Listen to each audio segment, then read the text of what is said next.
Good evening, everyone. My name is Simone, and it's lovely to see you all this evening. Thank you so much for taking time out of your day to join us. I'm absolutely delighted to be introducing our next speaker, the Munro Partners Portfolio Manager, James Sinitis. So just very briefly, Munro Partners is a global growth manager. What does that mean? They are looking for the best performing companies in the world across some really interesting structural growth trends, tailwinds, areas of interest that you and I, all of us, experience every day, whether that be innovative health, technology, infrastructure, consumer trends, a whole raft of what we call structural growth trends. And Munro, their job is then to find within those areas of interest the few winners within a big universe of many losers. So James has been with the business since 2016 and has decades of experience in global growth investing. So he's got a lot to talk about this evening, but we'll crunch it down to 20 minutes. And just finally, Munro Global Growth, or Munro Partners, the business, has experienced remarkable growth since 2016 when they first launched. Today, they manage around about $6 billion in funds under management across 4 different strategies, all within global stocks. They have around 30 people, all based in the Melbourne office in Collins Street. And importantly, they have an impressive return track record of delivering excellent returns for you, our investors. So just before I hand over to James, that we'll be touching on some really exciting topics. I'm sure Trump will feature, as well as tariffs, the stock market, which has been a pretty volatile ride this quarter. If nothing else, it's not a boring sector that we invest in. But I did want to say a particular thanks to Ben, Bernadette, and all the crew at Belmores for being terrific supporters of ours from the early days. Without your support, we simply couldn't be here today, and so we're most grateful. So with that, can you please join me in welcoming James to the stage? Hopefully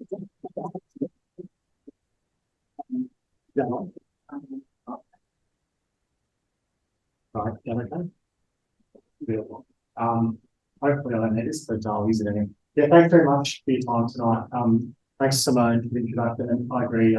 Thanks very much for the support. We really appreciate it. I know we're a partnership business, so we started 20 million in asset under management, and that's good. So it's sort of you guys and others. We really know business. So thank you very much to you guys and everyone here for your support for our funds. So I touched on a lot of this already. We're based in Melbourne. Hope to be here tonight. Partnership business model. So a lot of the key staff that are on this page own the business or control the business. Highly aligned. We're all investors in the fund. We're not allowed to invest anywhere else. All of my supers in the fund, all of my savings in the fund as well. Just a quick couple of slides here on how we invest. I know my colleague was here 12, 18 months ago. Kieran, you probably touched on this again, but I'll just touch on this again. This is a recap. So what we're looking for as structural growth investors, we're really looking for companies that can grow earnings per share, this purple line, consistently over time. We're looking for about 15% dollars per annum. Earnings per share is effectively earnings per company divided by the share price. So if a company's doing $1 million of earnings a year or profits per year, and there's 1 million shareholders with 1 share each, that's $1 in earnings per share. That's what we're looking for there, is something that can grow consistently over time. What we're looking for is the situation on the left-hand side of the slide and not so much the situation on the right-hand side of the slide. We're looking for structural growth companies. Companies benefiting from a tailwind for structural growth that's going to last for basically many, many years. And so Mastercard's a good example here. The stock we've held for 10, 15 years. It's grown at that 15% earnings CAGR consistently, and it's done that because it's taking share from physical cash to digital cash. That's propelled that very nice earnings growth over time. And the darker purple line is basically the share price. So you can see there over time, the share price follows the earnings per share. That happens regardless of slowdowns, health crises like COVID, a little bit of a hit there, but recovered because basically you have this structural growth dynamic behind your earnings per share. Right-hand side is not something that we do. This is basically cyclical growth. We have a view on the cycle, we have a view on Trump, got a view on the economy, but it's, to be honest, it's no better than anyone else's in the financial markets. A lot of very smart economists out there.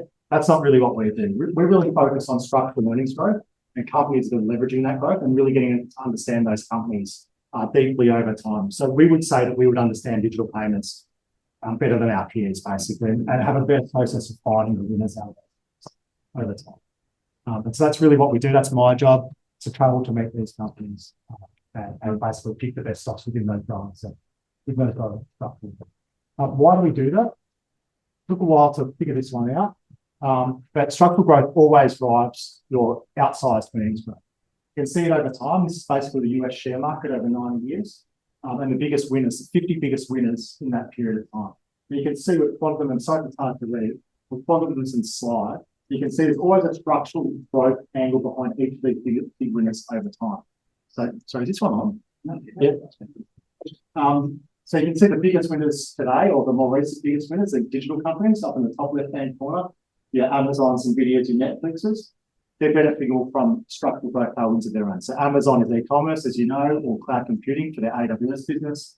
Netflix is obviously linear TV going to streaming TV. Nvidia's GPU semiconductor chips. But you can see over time, it's always been some structural growth angle behind these other big winners as well. But it's the older tech companies like your Oracles or your Microsofts in PCs. There's been obviously a tailwind behind those companies as well. Big box retailers, Home Depot, that's basically the Bunnings of the US. That's been a structural growth driver. You know, big box retailing as opposed to the local hardware store. Walmart supermarkets, McDonald's quick service restaurant, Disney, global media, Boeing into Continental Travel, Caterpillar, biggest growth driver, biggest growth winner of all time over the longest period of time is actually Altria, a cigarette company. At one point, cigarettes were a structural growth area, unfortunately. So you can see what I'm trying to say here is basically it's always a structural growth angle that lasts for decades that propels the earnings of these companies over time. Okay, so the market is topical. Everyone obviously always wants to talk about the market, where the market's going. We spend a little bit of time here, but we try not to think about it too much because ultimately it's the companies that are going to drive the performance over time. But like most, we have to have a view on the market because you want to know basically, are you a good environment to invest or not? What we're trying to show here with this slide is basically the mauve bars showing you the bear markets over time. And outside of that, you've got the bull markets. And basically what we've just had is a massive bear market, which is a big clean out as interest rates went from 0 to 5% in the US. And it pressured stocks significantly because people took money out of equities and put it into bonds. Happened very rapidly because we had a spike of inflation post-COVID. And that basically cleaned out a lot of stocks. A lot of good companies were down 40, 50% in that year. And it's since rebounded. What we're showing here is, although you've had a couple of good years for the market, these bull markets usually go long periods of time, very, very long periods of time. Bear markets on average last about 12, 18 months. Bull markets usually last about 5 years. So we think we're probably in year 3 of a 5-year bull market. We've had a couple of good years already. So, you know, you're not early, but you're also not late because there's still probably another 3 years to go in a bull market, extended bull market setup. So we think we're in a not a bad environment to take some risk and to invest in equities. Okay, but as I mentioned, the market is one thing and having a view on the broad market. It's interesting. Is the macro getting better? Is it getting worse? But really, most of your returns or all of your returns over time are going to come from the stocks that you're investing in, by definition, if you're investing in equities. And basically, the key thing to get right in equities investing is the earnings per share line. I showed you the MasterCard slide over time, where you saw that purple line just grind up at 15% per annum. Guess what? The share price went up 15% per annum. It's not magic. That's what the share markets look at. That's what investors look at. They look at companies that can grow earnings faster and faster every year, or stronger and stronger every year. You don't want companies going backwards. You want companies that are going forwards in terms of earnings. So basically, just encourage people, just keep an eye on this slide. Obviously, people talk a lot about Nvidia. It's up 2 markets, it's a bubble, etc. The stock's up 5x in the last couple of years. You know, why is that? Can't possibly be true. We would say, of course it can, because basically earnings per share has gone from $1 per share, $5 per share. We think it's going to $10 per share, and I'll explain a little bit why in a second. So we still stay long that stock. We still invest in that stock. It's still a big position for us. We think it can double again in the next 5 years, simply because its earnings per share is going to double again. So mathematically, you still have a double in your share price. Amazon, similar, has followed this EPS growth over time. Why would this slow down? It's basically got 2 businesses. retail e-commerce and cloud computing. Cloud computing is growing in the 20s. E-commerce is still taking share from physical commerce. So we expect that line to continue to tick higher. Feel a little down the bottom, healthcare company. Reality is it's actually a leverage to GLP-1 drugs, anti-obesity drugs. I think Kieran, my colleague, spoke about that last time. Penetration is still relatively low. People are using these drugs more and more. More population will go onto the drug. That line's going to go up a year basis. In our view, Google, I think everyone knows the story there. Search is slowing down. A little bit of competition from ChatGPT, but they also have a cloud business. They own YouTube. Have a self-driving car business. For anyone that's been to San Francisco, sat in a Waymo, that's their business. So there's heaps of different growth angles for that company. Thanks, Simone. Next slide. Okay, the other one we get on the market is, okay, well, what about Trump 2.0? Is this good? Is it bad? In our view, like I know he's a divisive character. It's hard, like tweets about tariffs and so forth, create some short-term volatility for the market and some angst. But if you sort of take a step back and you try not to look at week to week, month to month, we think it's probably a positive. Trump 2.0 is probably a positive. 1.0, he did this a lot as well. If you remember, it was a while ago now, but he beat up on Boeing early about Air Force One. He beat up a bunch of companies. Those share prices fell. They ultimately recovered. Why did they ultimately recover? Because their earnings per share went up. So sorry to keep on harping on that, but why did their earnings per share went up? Because they built more planes. They sold more planes. So basically, that's a key thing to look at. There's a few things we think that he will do that will probably help the market. So the first one, most obvious one, you're doing earnings per share, you're paying taxes in the US. If you cut your tax as a corporate, your earnings per share mathematically go up. Last time we cut EPS about 8% for the average US corporate on the S&P 500. So guess what? Share price is corrected up a similar amount. Or earnings went up a similar amount, share price went up a similar amount. We probably allow more mergers and acquisitions under Biden. So Biden was very tough on business, or at least in DOJ, his FP was tough on business. They didn't allow much in the way of mergers. They even blocked that two handbag companies getting together, even though both those handbag companies were already getting smashed by the European handbag. This is an example of like their anti-business sort of rhetoric, and obviously they really dislike big tech as well. So big tech couldn't make any acquisitions really of any size under Biden. And now he's basically taken out Lena Khan, his chair, and he's put in his own. And we think they'll let more of that sort of thing come through, which will be good for the markets because it basically means you've got a better environment because corporates are buying other things. The trade war and reshoring, there's some potential negatives out of this, like the Chinese are probably going to struggle. And it will impact some companies in the US, some listed companies, but they're at the margin. So maybe some retailers and so forth, more difficult to import product from China, but that's not the vast majority of the S&P 500. The vast majority of the S&P 500 are those structural growth companies that I sort of showed on the previous page. It's not going to affect them. It's not going to affect their earnings per share. Last one is just regulatory rollout. That's probably the most important one. That's probably the one that we hear from our companies the most. It's just really hard to build things, or it has been historically hard to build things. So, for example, we invest in a lot of electrical companies, a lot of industrial companies and so forth that are trying to build projects. We've got one company that's building a cable from a wind farm in New Mexico through to population sources. And that project's been under like 15 years. There's been so much opposition to that development, even though it's green because it's bringing in wind power. There's just a lot of local issues. And so what Trump has said is basically, I need to build these projects, they'll need to reshore back to the US, and therefore anyone that wants to build a project over $1 billion, I'm going to fast track it through. We said that, we haven't seen the detail yet, but that's the sort of thing that we think will be a net positive for the market. The other thing just to point out on the Trump administration is, Trump administration is worth a collective $418 billion. That's relative to the Biden administration, which is worth about $100 billion. So these guys are all business people. To be honest, Musk is half this, so he's 250 of the 400, but the others are not fully poor either, so don't feel too sorry for them. They're obviously doing this because they feel it's their duty to do it. They think that they can help bring the US up. They're not doing it because they need the money. That's for sure. A couple of things on the market. So I'm still on the market. I haven't got to the stocks yet. Apologies. Market is a little bit expensive historically at 22 times PE. US market usually trades on about 16 times PE. And so the other pushback you'll get if you listen to CNBC or Bloomberg in the financial press or AFR or whatever it might be, a lot of people point to that stat. So the market has to correct. It's a bit floppy because it's above its long-term valuation. Now, I just encourage people to look bottom up at each individual company. And the reason that the market is a little bit expensive historically is because these 7 companies are in here. These 10 companies are in here, and they're expensive relative to your average industrial company or the average bank. So they should be, because they're faster growers, and in theory they have better moats in their businesses, so better margins as well. Within this, we don't like all of these stocks, so I'm not telling you to buy these stocks, but we're just trying to show here there are some high valuations that basically skew that number. If you look at the broad market, which is equal weighted market, what's called the equal weighted market, the S&P 500, so the 500 biggest listed companies in the US, equal weight, that's about 18 times PE, or price to earnings ratio, which is a measure of valuation, so I should have mentioned that.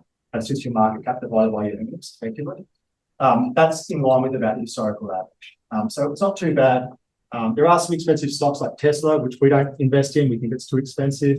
And Apple is even a bit expensive, 30 times PE for a company that's growing 10% per annum. That's a bit rich, but for the most part, these valuations make sense to us because you're getting good growth for the PE price to earnings that you're paying. Okay, so this one is probably the more exciting bit. So that's the market.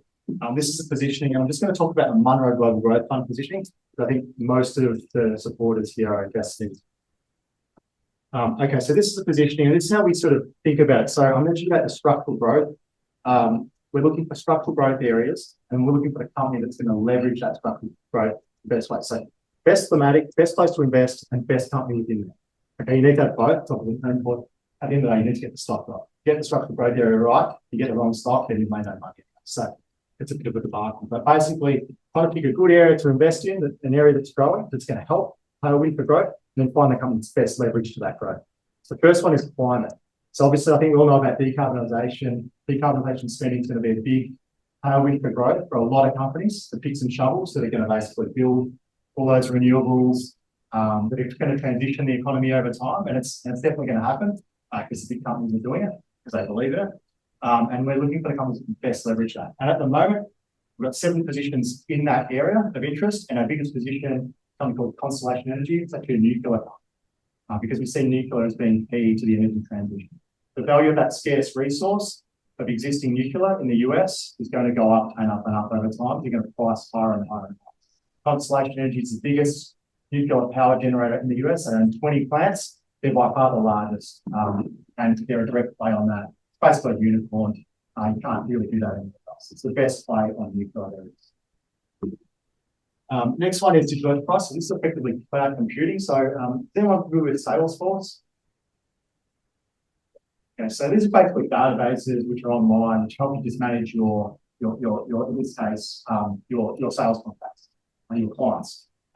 We own a lot of things in this area. Really good place to invest. These cloud companies been really successful. The one that we own is actually called ServiceNow. So basically what they use is basically a database for IT workers. So if you work for a business with 50,000 people, one person calls in help desk. I've got this problem. Can you fix it? And then the next person calls into a different IT helper. Can you fix it? You got dozens of people working on the same problem right through the organisation. They're not talking to each other. This thing basically just sorts that out. Pretty simple business. Growing about 20% per annum. Been around for about 20 years and still growing at that rate.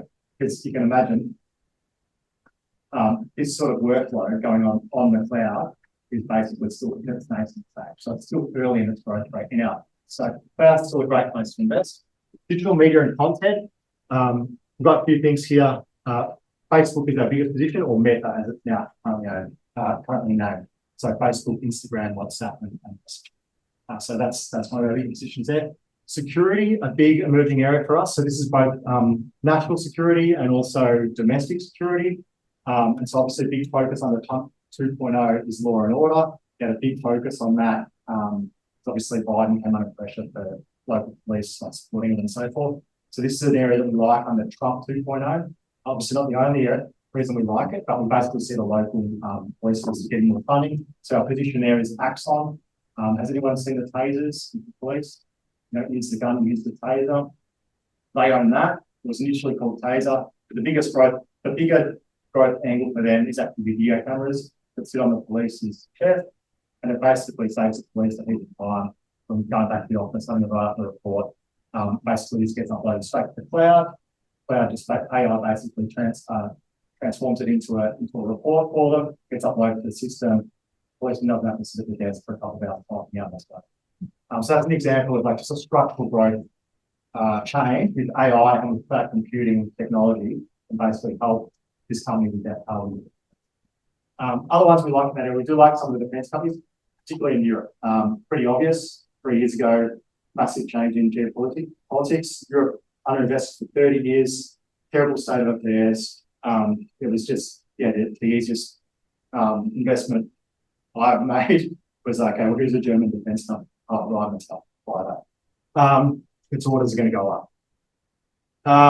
Connectivity, it's basically semiconductors, infrastructure. So this is again a little bit to that reshoring thematic. Type 2.0, bring industry back. He's very vocal about this. Okay, so who's the picks and shovels on that? CRH. They own rocks, they own cement.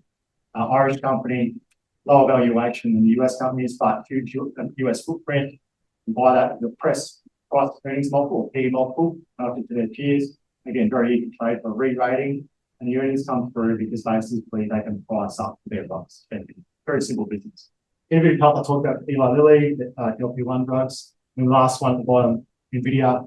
I'm sure we'll get some questions on that one. But yeah, we still really like NVIDIA, but we've just decreased the position because it's gone up so much. We still see it doubling, but relative to some other things on the page, we've just basically changed our portfolio. Okay, Good. We're good. Yep. okay. Thanks. Okay, so yeah, why do we still like NVIDIA? Okay, so this is the semiconductor market over time. Y-axis is the sales, and x-axis is obviously time. And what you can see is each major technological era, the content or the semiconductor industry, i.e. the content that you need, the semiconductors or semiconductor content you need to power that tech change, basically doubles the size of that market. So I'm going to say that. So you've got the mainframe market, you've got one company that dominates that market. Usually in technology, because of network effects, most of the market is dominated by one company. You can think about this, you know this yourself, like Google, it's a bird. Uber, it's a bird. It's usually one company that dominates because of this concept of network effects. It's no different in the semiconductor market. IBM, initially mainframe, then you move to PC and internet, Microsoft and Intel, CPU company or a semiconductor company. Microsoft, obviously, the laptops and PCs and so on. Next one along, mobility. You got Apple, took 80% of the gross profit of the market. We did the same thing again. Artificial intelligence is the next big era of compute. Now it's going to double the size of the industry again. So today we're at 500, sorry, this is hard to read, 500 billion, not million, sorry, 500 billion in industry sales. If the prior logic holds of every other compute platform, it should double again to $1 trillion. Okay, NVIDIA's got 90% market share. It's probably going to hold 90% market share because of the network effects within the software within those semiconductors. So all else being equal, what we're saying is, by the time you get to this next compute, the end of this next compute cycle, you're going to double their sales again. So simply we said doubling again from that growth of that industry. The other way to cut it is this is the CapEx programs of the big four cloud service providers. So Google, Amazon Web Services, Microsoft, and Meta. And so again, like you hear a lot, NVIDIA's a bubble, how can it not be? It's worth $2 trillion, $3 trillion, I've never heard of it. To be honest, I never heard of it 5 years ago. Well, I had, but I didn't really know what it did. Okay, so this is quite clearly why it's not in the bubble. So this is where these big four are spending their CapEx, their capital expenditure on an annual basis. The vast majority of this CapEx is going into data centers, which is basically, think of it as like a massive warehouse full of server racks to power their businesses. NVIDIA share price more than doubled in 2024. The reason it did that is because these guys doubled their CapEx, right? The majority of this CapEx goes to the data center. The majority of that CapEx for data center goes to NVIDIA chips, fill out the racks. Start of this year, 2025, we had the Q4 earnings for all of these four companies, and they all guided to their capital expenditures for 2025. I have to tell the market what they want to spend, right? It's basically what they do. They guide the market. We expect them to announce $300 billion in CapEx. They announced 350. So they beat it by over 15%. They beat expectations. That number, you can quite clearly track that because I just told you NVIDIA is like 90% of GPUs or graphics processor units, which is basically going to the servers to power these data centers. that basically flows straight through to the NVIDIA revenue. So this is why the share price has spiked. You know, earlier I showed you that hockey stick. It looks crazy. This is why. Because the money flows from them straight into these bars here. And so we continue to see that going on. Okay, so actually maybe I'll explain. Thank you. And so yes, so similar to the MasterCard slide, running around here. This is the earnings per share or EPS 12-month forward for NVIDIA. You can see I showed this earlier on the bigger slide, the purple line. Grey line's going up, purple line's following being the share price. So it's important to note, and this is really important, to be honest, the most important thing, the share price is going up for quote unquote the right reasons. The share price is being driven by the earnings per share, which is what you want to see. You don't want to see share price going up because the PE multiple is going up, because then you're just paying more and more for the same thing. Does that make sense? So the good thing about NVIDIA and why we're comfortable it's not in a bubble is because the PE multiple, the valuation that you're paying for the stock, is down here at 25 times, which is actually the bottom end of its historical average. So it actually suggests that the stock is cheap relative to itself over the last 10 years, seven years time. So we're comfortable with the valuation. So I've pumped one more case. Yeah, because they asked me to do the video one. So yeah, just take a step back. So why would climate be our biggest position under Pump 2.0 when he hates climate? I'll try to explain that now. Okay, so decarbonisation curves only just going one way, right? Talk about Russian gas. They've had to restart their coal mines. India's still burning coal. China's still building coal generation. Okay, so we know we need to bend this curve. A lot of companies have signed up for net zero by 2050. We've spoken to all of these companies, well, not all of these companies, but a lot of these companies, and they're not backing away from that, regardless of time. They're still making these investments to decarbonise their operations. But it's important to their stakeholders, predominantly their employees, particularly when you're talking about. And so you basically have 25-year runway for structural growth. So remember I talked about you need at least a 3 to 5 year structural growth runway. This one's actually 25 years. So this is a very good place to invest for we think a couple of decades. Okay, how much is this going to cost? So European Investment Bank put out this statistic 5 years ago. This number's only gone higher since then because of inflation. They said it's going to cost $50 trillion to decarbonise the planet. So how do they get to that number, and how do they tell you where the money's going to be spent? And what do you do about that? Like, it sounds like a cost, right? The other way to look at it is you turn it on its head and say, well, actually, that's an opportunity. Like, where's the revenue opportunity for the company who's going to basically benefit from this? So what you do, or what we do there, is always follow the money. And so 24% goes to energy efficiency. So what does that mean? That means making buildings like this one more efficient. So that means putting in insulation, putting in better heating and cooling and ventilation.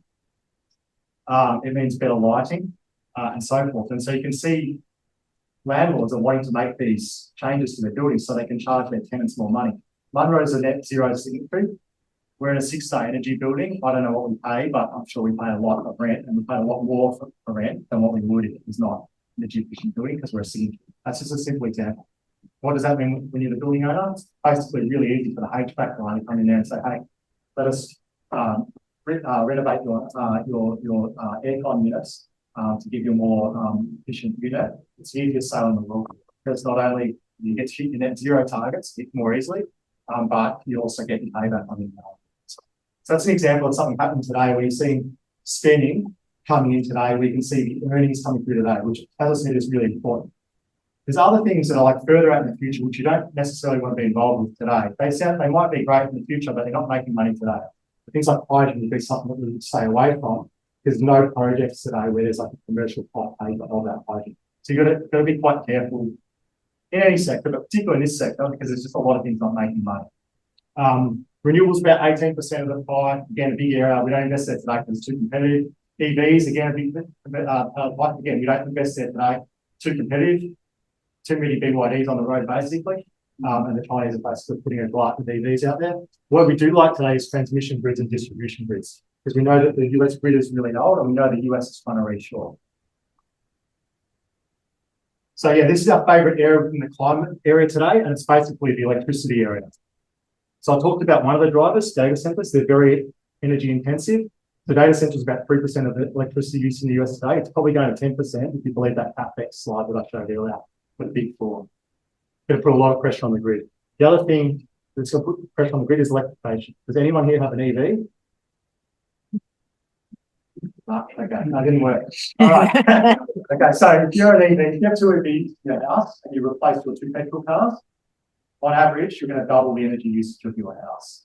So in America, a lot of the grid's very old. It goes out when they turn the Christmas lights on, right? They have a lot of bad weather as well, which doesn't help. But basically, to put more pressure on the grid means more electrification, means more spending on things like transformers and the like. So electrification will put a lot of pressure on the grid. The other thing that I already talked about a lot is the reshoring. So he's trying to obviously bring back these battery plants, pharma plants. Obviously, he wants data center, he wants the winner to be, the US to be the winner in AI, things like that. So that's again going to put a lot of pressure, just pure building. You're actually going to end up with a situation. We've been in the bear market for about 20 years in the US in power demand because they've reshored so much. Now they're basically deglobalization and these things are going to basically bring this stuff back. So you end up with a situation where you're actually growing again. Now 2% growth in power demand for the US, which I think is low, doesn't sound like a lot, but it's a 7x increase on what we've got. And I think anyone that has been to the US lately, you know that the place is falling down, right? The infrastructure is really old, it's way past use way. So you're going to need a supply response. And so the simple supply response, again, follow the money, energy efficiency, HVAC, grid investments, nuclear. So we don't like new nuclear because it's hard to build, but we like existing nuclear because that scarcity of that asset just goes up and up and up when you're basically shutting off coal and gas, putting on wind and solar because it's intermittent. So nuclear becomes your key high base load power source. And then lastly, renewables and storage. We don't invest in there, but you're going to see good growth. That area is growing 20% per annum. It's hard for the companies. There's too many Chinese involved. Okay, so data center. I mentioned about the net zero spending plans of the big cloud companies. They're obviously the most aggressive in terms of getting to net zero quickly, but they're also the ones that are putting all this pressure on the grid. So how are you going to do this?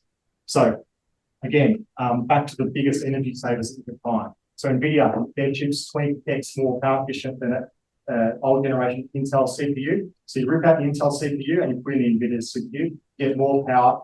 Sorry, you get more compute for the same amount of power, 20x.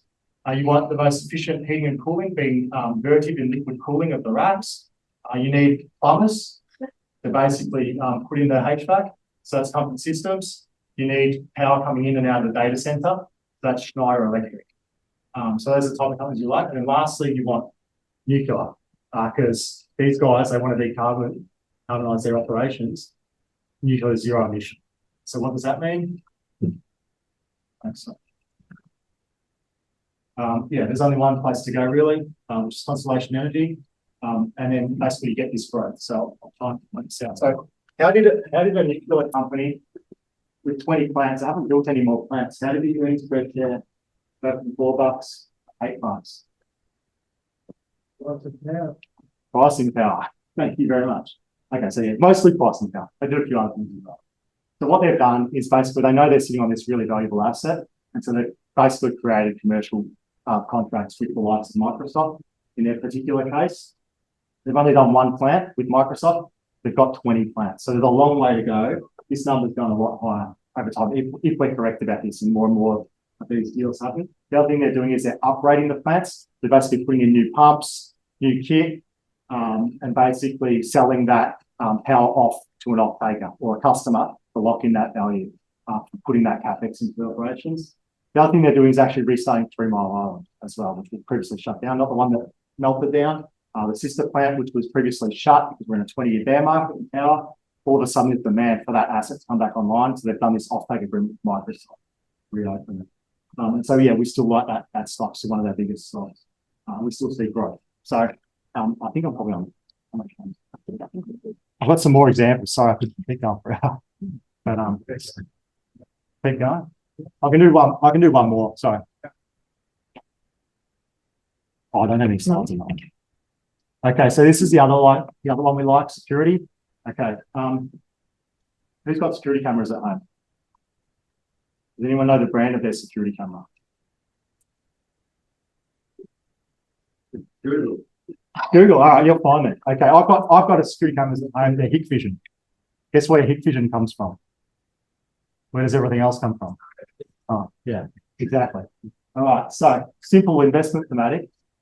Big vision cameras are all through the Australian government. They're all through the US government. Everywhere you go in our building, big vision cameras. It's all going to come out. Motorola's going to replace it. Tailwind for growth is huge because you've got an install base. You're an American company.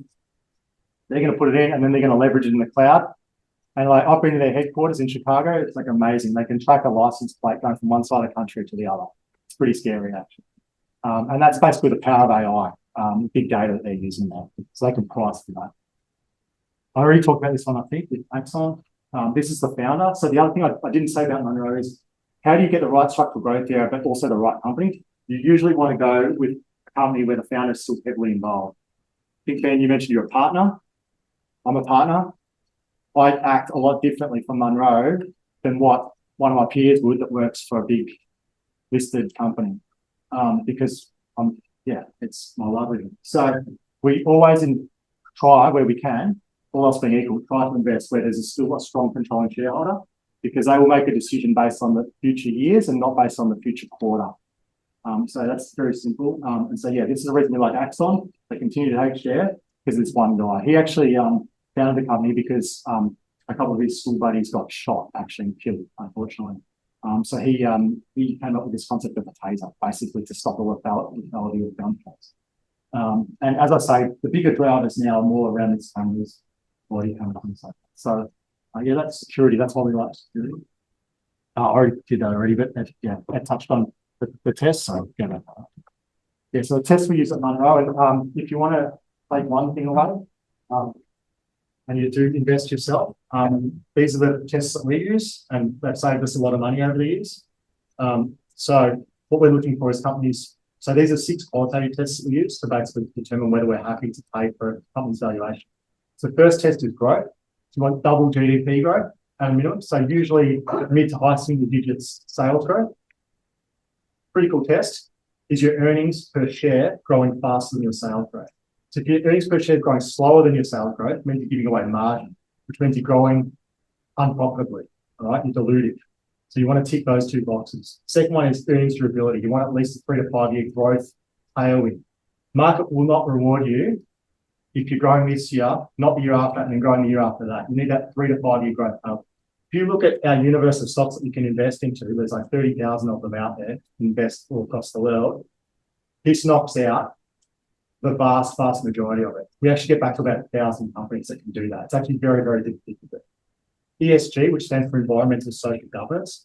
If you've got a better performer here, your stock normally performs better because there's better focus, particularly on governance as well. So that's important to us.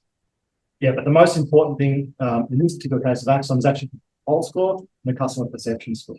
And these things are two things are linked. And when you think about this, always helps you find the winner because it helped you find in smartphones, Apple, not HTC. It helped you find Amazon, not eBay, because in those particular cases, Steve Jobs, strong controlling shareholder, Milton about customer perception, drove growth.